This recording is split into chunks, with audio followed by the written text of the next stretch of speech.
Yes. Okay, what's your question for Governor DeSantis? Governor DeSantis, thanks for coming out today, Sure. and you have earned my my vote Monday. Thank you. So, the left has weaponized the FBI, DOJ, and the IRS against their political enemies, including President Trump. When you are president, will there be a reckoning for this abuse of power? Scott, thank you for the question. It's an easy answer. Yes. And we're going to do it on day one. We're going to be ready to go because here's the thing. Those agencies have become weaponized. I mean, you look at what they've done. I mean, I first saw it when I first ran for Congress. I had groups in my district where the IRS was targeting those conservative groups back there in 2012. And it's like a small nonprofit that's just talking about the Constitution. Under Obama, they did it. No one was held accountable for doing that. Then you had the Russia collusion where they went after President Trump, false theory about stealing the 2016 election. They kneecapped him any way they could.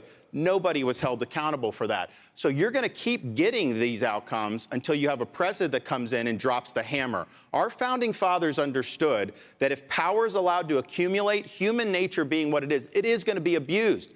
They assume that the elected president would not let it happen. Honestly, they also assume that Congress would use its power of the purse to rein in these rogue agencies, and Congress doesn't do that. They put the government on autopilot with these continuing resolutions and these omnibus bills. So they have defaulted on their responsibility to do it in Congress, but I will do it as president. And what does that look like?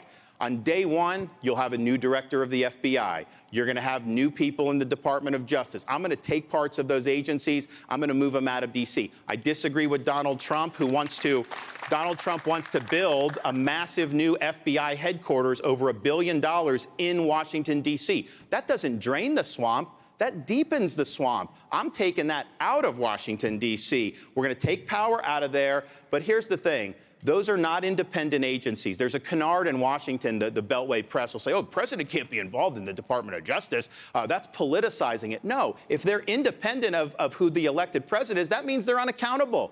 You don't want unaccountable power for people who can put you in jail and people that have guns. They need to be held accountable. So if an FBI agent is going after parents going to school board meeting, I'm firing those people. If the FBI is colluding with big tech to censor dissent in this country, I'm firing those people. If the FBI is passing around memos saying observant Catholics are potential terrorists, I'm firing those people. So there's going to be a reckoning, and not just for those agencies. There's going to be a reckoning for the agencies that plunged this country into lockdown during COVID. Anthony Fauci, CDC, NIH, all those agencies, FDA, you're going to see major accountability because if we want to change the way this government operates, you've got to hold the people accountable who are responsible for the madness, and I will do that. Hey, Sean Hannity here. Hey, click here to subscribe to Fox News YouTube page and catch our hottest interviews and most compelling analysis. You will not get it anywhere else.